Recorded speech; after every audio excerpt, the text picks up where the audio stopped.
أعوذ بالله من الشيطان الرجيم.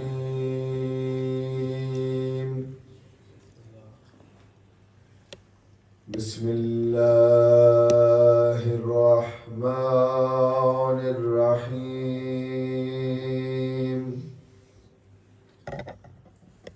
الحمد لله رب العالمين.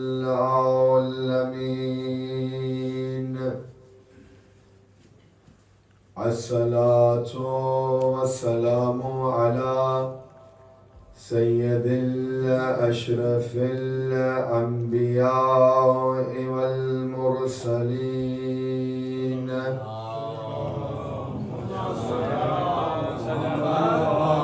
طبيب قلوبنا وطبيب نفوسنا وطبيب جسمنا أبي القاسم محمد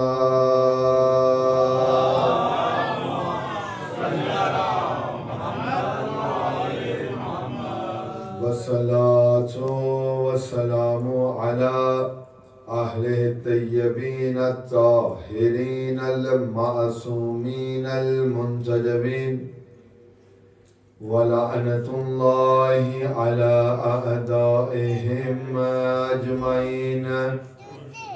قال رسول الله صلى الله عليه وآله وسلم: إن الحسين مصباح الهدى وسفينة النجاة. صلوات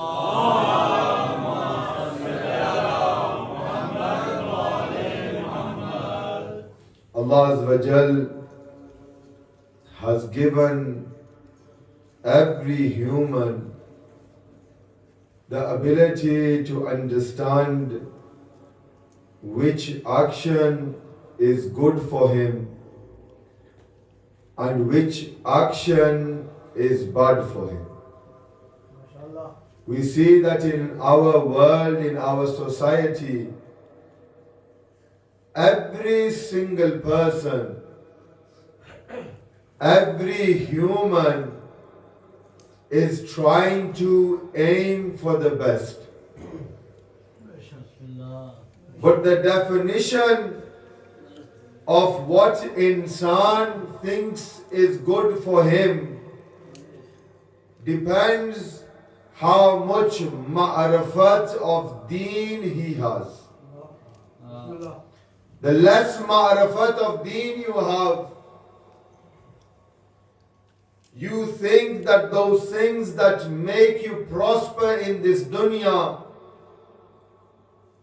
in reality will move you away from Allah Azza wa Jal.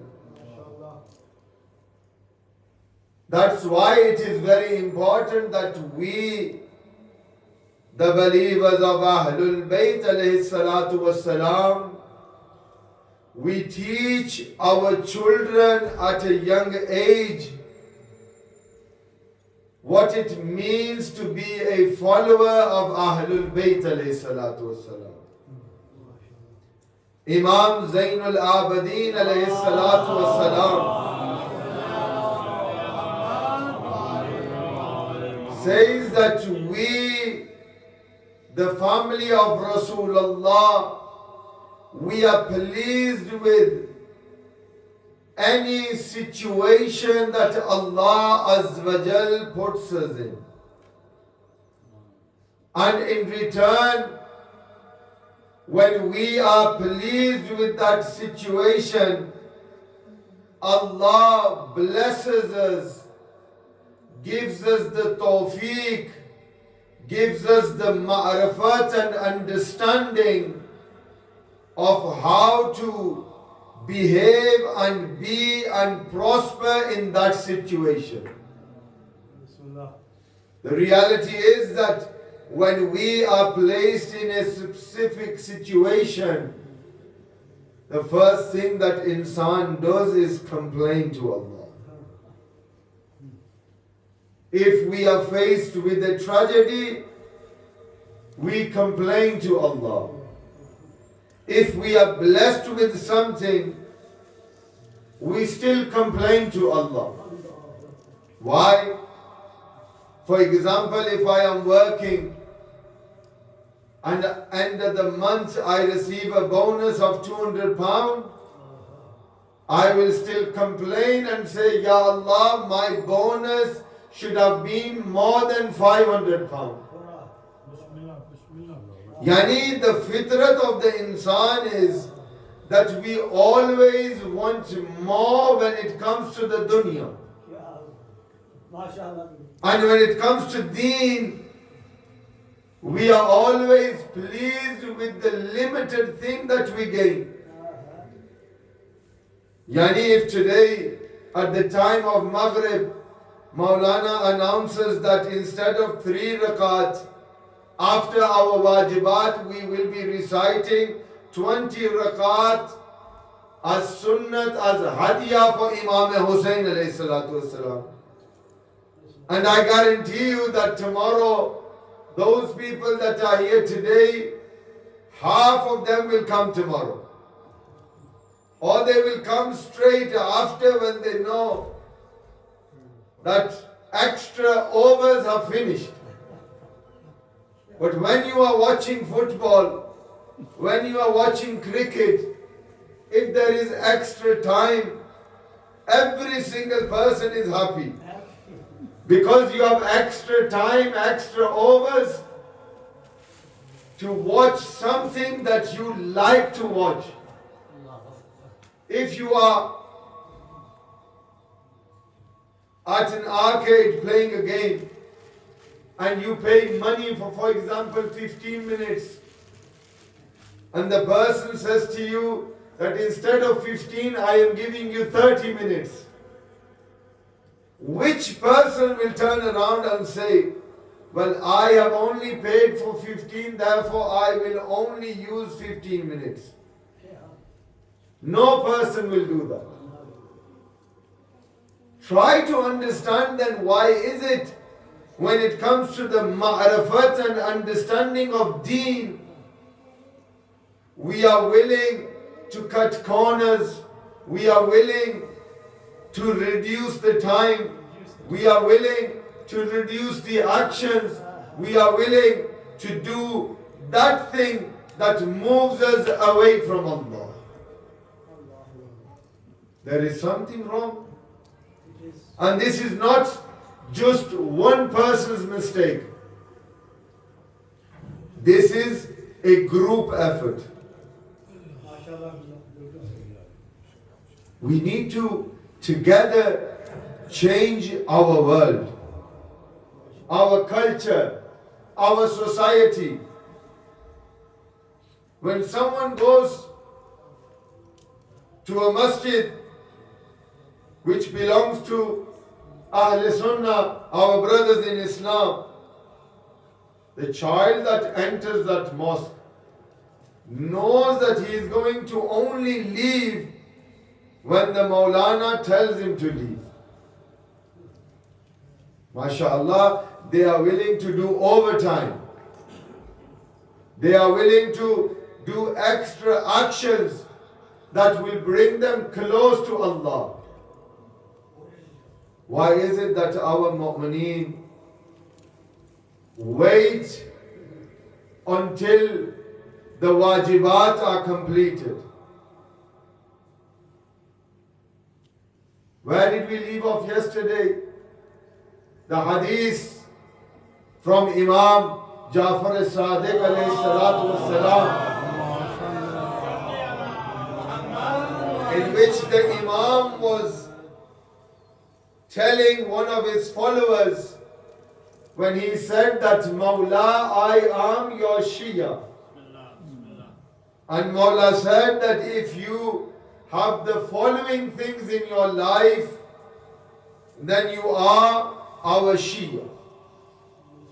The first was, just to repeat for the children, the first was to lead and live your life according to the Quran and according to the sayings of Rasulullah sallallahu alayhi wa sallam. And the second was to have loyalty. loyalty is that condition in our deen, in our madhab, in being a follower of Ali ibn Abi Talib, that if you are loyal to the cause of Hussain ibn Ali, then you are willing to give everything to Hussain ibn Ali. And if you are not loyal, if you lack loyalty, then you will try to find ways to cut corners when it comes to the mission of Aba Abdullah al-Hussain. How? You might be asking. People go on holidays every year. They take their family. They go to Dubai, Turkey, France, Spain. I've never seen a moment argue over the rates of the hotel when he's going on a personal holiday. He never fights over what is the rate of the food over there. He never fights over the price of the tickets and accommodation. Why? He says, this is a once in a lifetime opportunity. I am working and earning for my family. Therefore, I am going to spend on my family. When it comes to ziyarat, hajj, umrah, I have seen people even fighting for the rate of khak-e-shifa. Can we realize, or can we put a rate on khak-e-shifa? This is where our priorities are mixed up. You might be thinking that Molana has started such a topic that he is telling us to move away from the dunya. I have not said that. Someone said to me yesterday, Molana, फिर हम कहाँ रहें अगर इस दुनिया में ना रहें? वो मौला अली थे जिन्होंने 3 मर्तबा दुनिया को तलाक दी थी. We are followers of Ali ibn Abi Talib. We cannot give divorce to the world like our master Ali ibn Abi Talib did.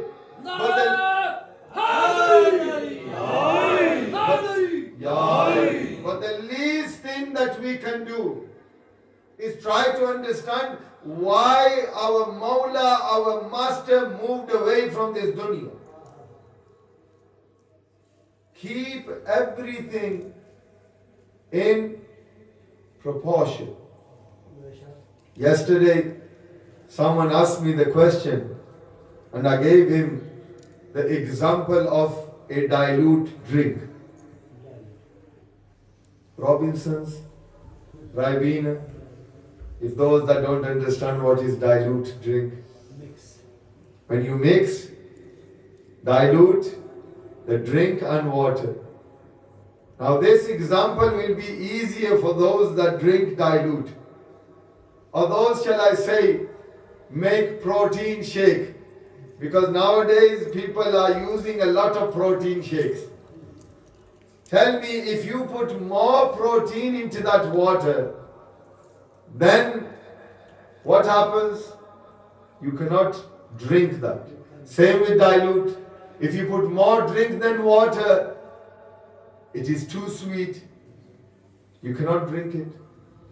How can you make that drink drinkable? When you use everything in proportion. This is how we should live our life.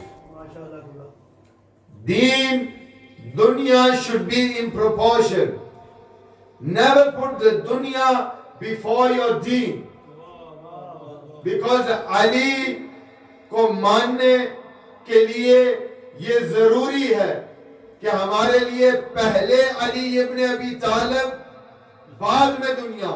Put your Mawla, your master Ali ibn Abi Talib before anything in this world. Because this is not me saying this.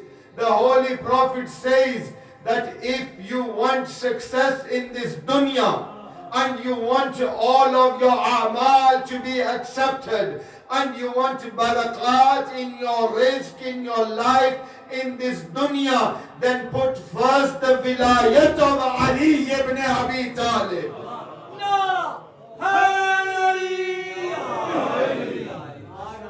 When you put the vilayat of Ali ibn Abi Talib before anything, then you will feel what it is to be a follower of Ali ibn Abi Talib. Second thing is loyalty. Third thing, Mawla says that he who calls himself our Shia, he thinks about every single action. And he thinks whether this action of mine will bring me closer to Allah or this action of mine will move me away from Allah. It is not hard. Any action that you do. Some people say, Molana, well, what if we are in such a place and we don't have access to a Molana? How do we work out what we are doing? It is halal or haram. This deen, the deen of Islam, is a logical religion. Absolutely. It doesn't tell you to do anything that goes against your logic. It teaches you everything that is required to make you a perfect human. Therefore, when you are confused and you don't know what to do, always put yourself in such a situation that think, if Imam Ali was in front of me today, would I do this action or would I be ashamed to do this action? And I've been saying this from day one. Repetition for the new faces today. Deen Islam is a logical religion.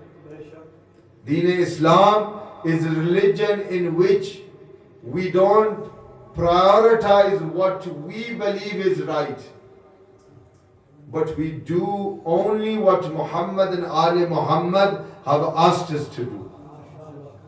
And if we stick with that logic, then our lives will inshallah change. These sorrows in our lives, they are only because we don't want to gain ma'rifat of Ahlul Bayt. People say that Muharram is a time to connect with Imam Hussain. How can you connect with someone when you don't even know that person? You look at your daily life, you make a friend. How happy does your friend get when you wish him happy birthday on his birthday? How many of you know which day did Imam Hussain come into this world? How many of you know? Well, even if you don't know this one, then I think you need to analyze where you are. How many of you know when Imam Hussain left this world? And believe it or not, there are many Muslims that don't know what happened on the 10th of Muharram. You will be amazed. I have been in this field for nearly 12 years. And every year I meet someone that asks me the question, Molana, what do Shias do on the 10th of Muharram? They think that 10th of Muharram is just a day where we gather and we just beat ourselves. Because their people have taught them to stay away from the Shia. You have been watching these clips on social media, and I have seen them also. That one Molana is saying that don't go to the majlis of the Shia. This majlis is not of the Shia. Well, we Sayyids can say that we are remembering our forefathers. But this month of Muharram is to remember Ahlul Bayt alayhi salatu wasalam. People say, why do you Shia cry? We are not the first to cry for Hussain. Those that remember miswak in your pocket, those that remember to put a comb in your pocket, they remember the color of the slippers of Rasulullah, they remember the color of the qamli of Rasulullah, they remember the hair of Rasulullah, they remember the attar of Rasulullah, they remember every single thing. But they have forgotten the love Rasulullah had for Imam Hussain. Which Sunnis are they? We are the real Sunnis. You might be amazed. Molana ne aaj naya fatwa lagaya. Sunni ka matlab kya hai? What is the meaning of Sunni? Meaning of Sunni is that person who follows the sunnat of Rasulullah. Who better follows the sunnat of Rasulullah. If Rasulullah kissed Hussain, we also kiss the zari of Hussain. If Rasulullah raised up Hussain, we raise the alam of Hussain. If Rasulullah put everything before Hussain, we put everything before Hussain ibn Ali. Then who is the Sunni? Labbaik ya Hussain together. Labbaik ya Hussain. Labbaik ya Hussain. Allahumma salli ala Muhammad wa ali Muhammad. Who then follows the sunnah of Rasulullah? We do. They are misguiding people. I always say, why is it that you only find the month of Muharram to argue? The month of Muharram is not a time for arguing. Even those that were not Muslim, even the kuffar did not fight in the month of Muharram. There were no wars in the month of Muharram. Then those people that are arranging munazare in the month of Muharram, those people that on social media they are sitting every night calling the Shia kafir. Are they following the sunnah of Rasulullah or are they following the sunnah of the kafir? But they can't even follow them because even they had ihtaram and love for the month of Muharram. Then who are they following? Yesterday I was speaking to someone and he goes that the Shia beat themselves up. And today I was watching a clip and I was amazed. Shia beat themselves up, we are doing fairly haram. Shia use knives, haram. We do zanjeer, haram. I am not saying it's haram before someone cuts my clip. But they say everything that we do in the month of Muharram, it is haram. I was listening to one person sitting on the famous Madani channel. Famous, everybody knows Madani channel. You probably don't know our Shia channels, but you know Madani channel. Green, green Medina. You all know? He was praising one of the Khalifa. Unfortunately, I cannot mention the name. Doesn't matter. If you want the name, you can ask me afterwards. Doesn't matter.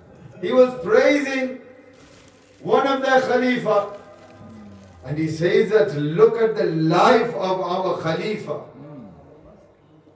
That when he died, when people were giving him ghusl, he had signs of being whipped on his back. Someone called his slave and said, Yaar, what's wrong with your master? He has signs of being cut on his arms. He has signs of being whipped on his back. What is this? Look at the reply and look how they are justifying it for themselves. And it shows how much hatred and bughd they have towards Ahlul Bayt. He goes that the slave says that every night our master would get a whip and he would whip himself more than 100 times. And he would think that I have committed a guna. Ya Allah, forgive that guna. Yani it makes you understand कि वो कौन सा गुनाह था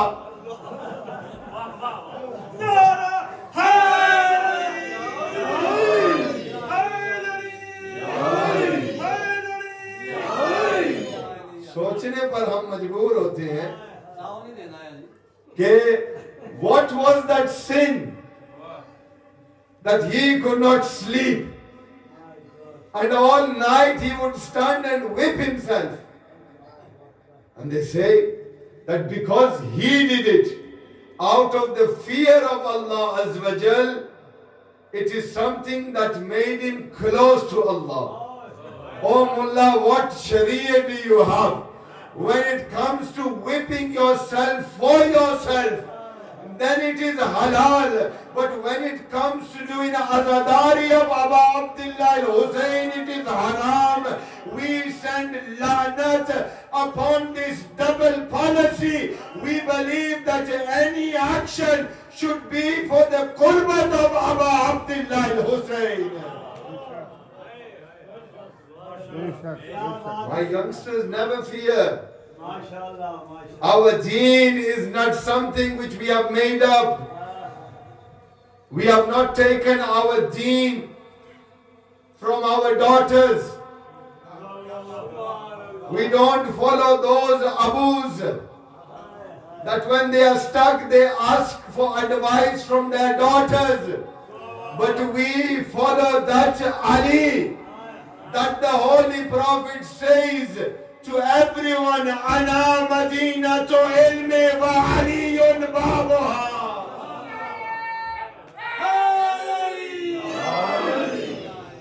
Our deen is taken direct from Rasulullah. Chaman chaman kali kali. Ali Ali Ali Ali. Nagar nagar gali gali. Ali Ali Ali Ali.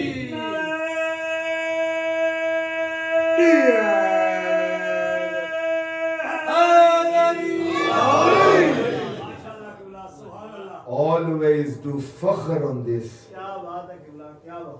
that we have not chosen deen from those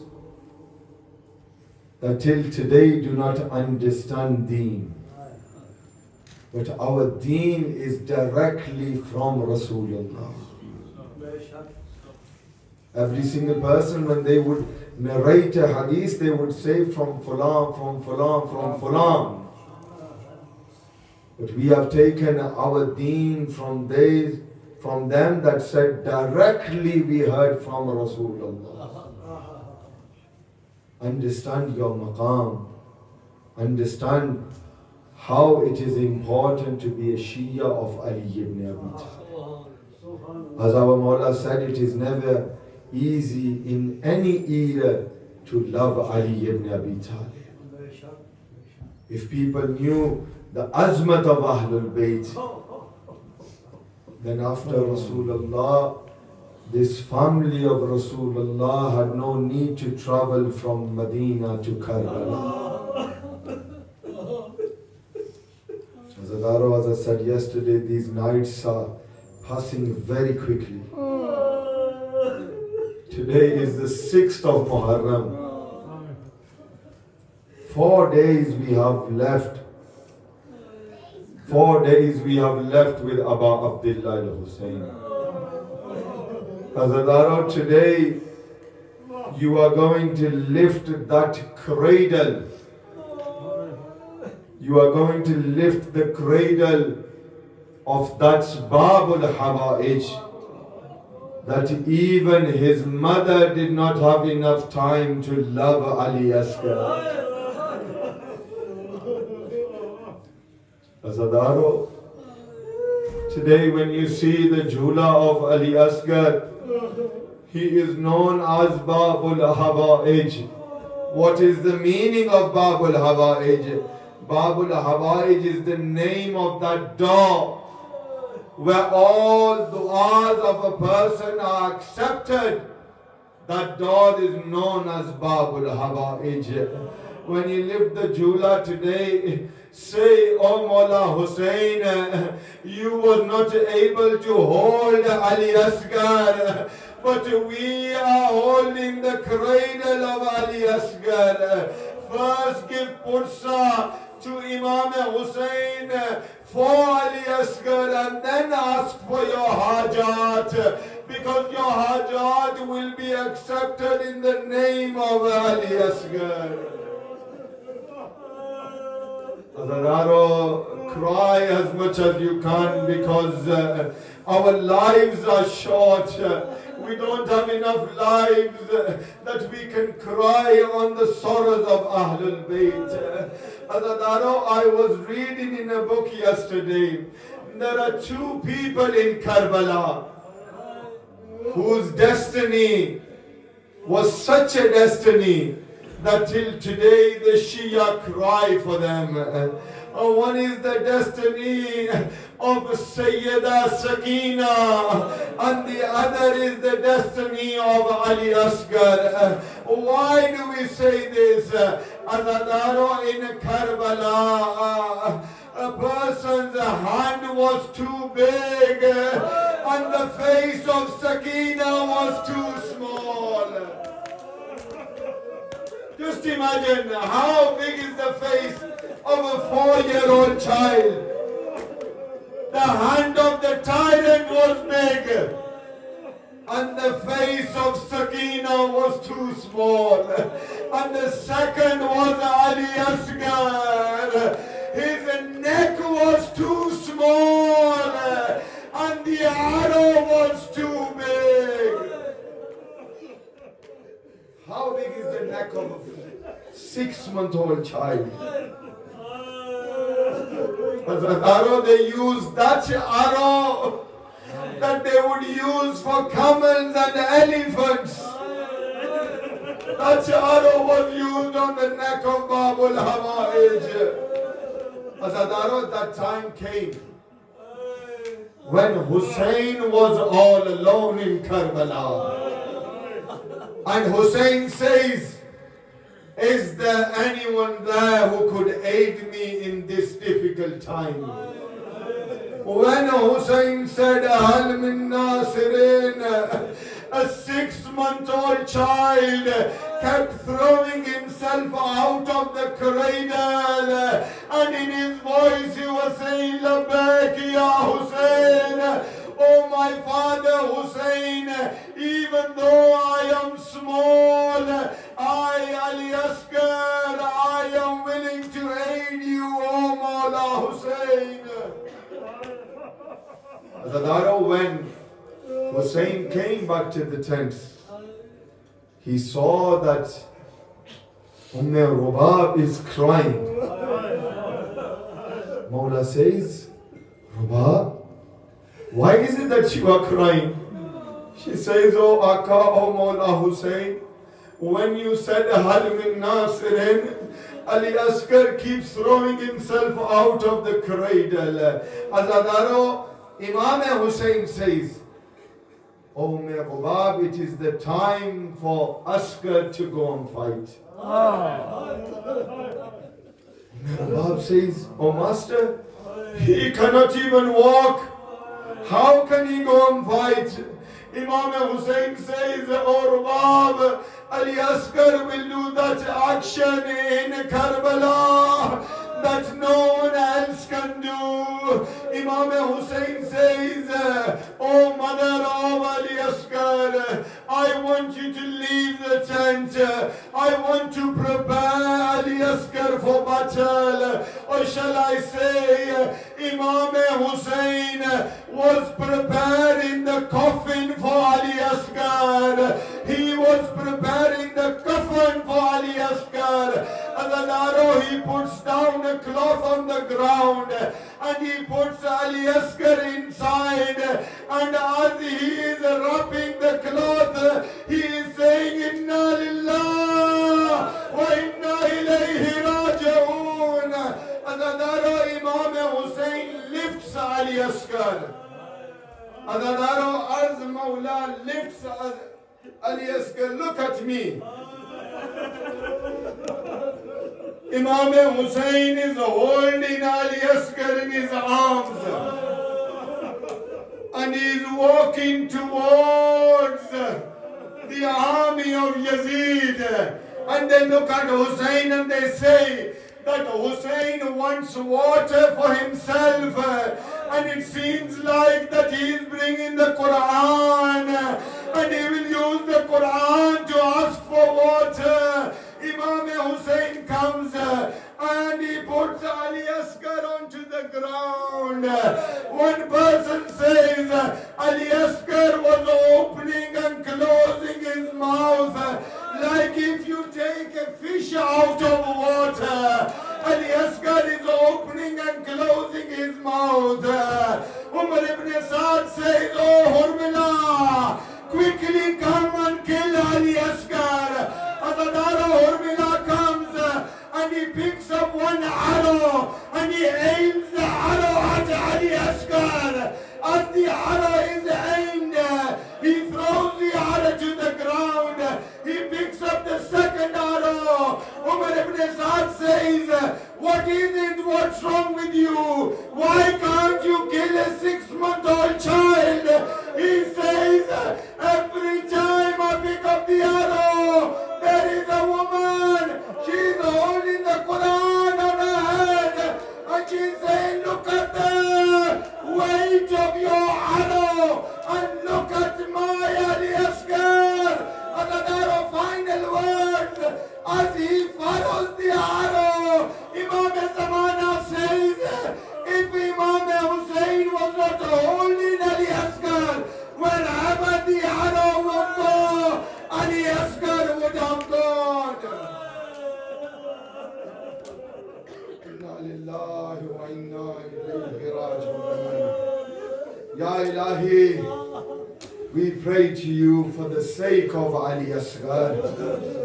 Ya Ilahi, we give you the wasila of Babul Hawaij.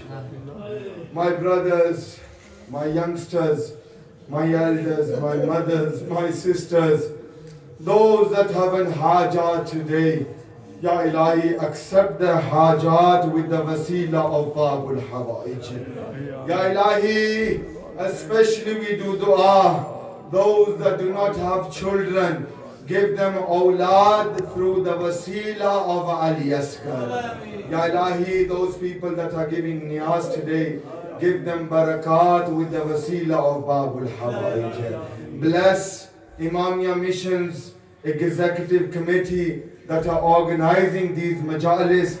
Ya Ilahi, accept their du'as with the wasila of Babul Hawaij. Ya Ilahi, we do dua. My auntie Kalsoom is not well.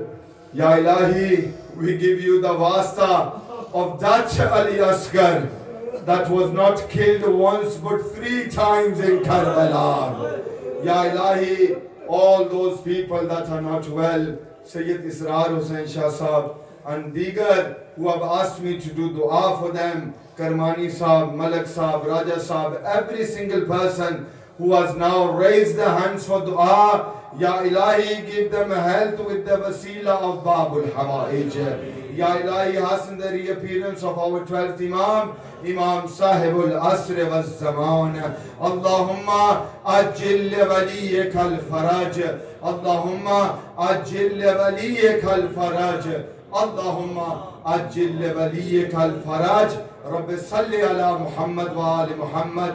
Birahmatika ya arhamar rahimin 3 times with the loudest of your voices. Loud salawat.